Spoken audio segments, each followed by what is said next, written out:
Good morning, Judge. Good morning. Members of the Commissioner's Court. This is the first time you've seen me in this court, right? And That the I can reason is remember, yes. I now represent parts of Tarrant County, specifically in the Arlington area. So it's a pleasure being here to represent Tarrant County and also parts of Arlington.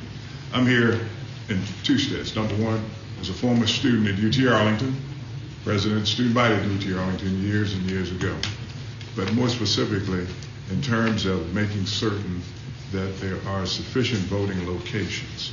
Judge, I heard exactly what you said as it relates to proximity to one another and the number of votes at the different locations.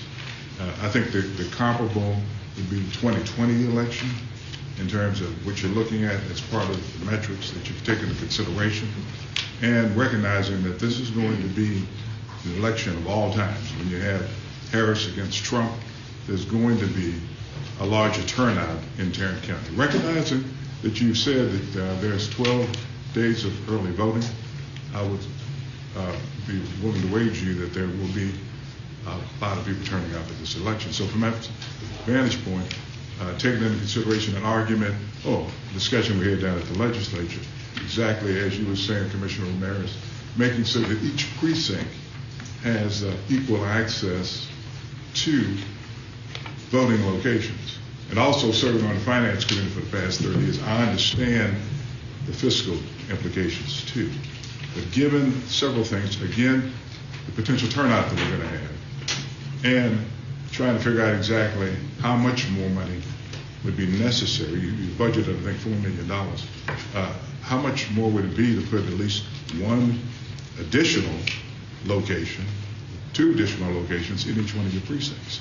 And you have obviously the staff here to be able to look at it. So I would urge you to reconsider that, given the magnitude of this particular election, given the consideration that Commissioner Ramirez just mentioned, and making certain that every precinct has the ability to get people in and out as quickly as possible. So again, I'd urge you to make certain that we had a location, as we have had sometime at the Arlington location. And if you have one at the Arlington location, make sure there's one at each one of the other precincts also. Thank you very much. Thank you, Senator. Judge O'Hare, my apologies. Commissioner Brooks has joined us visually on the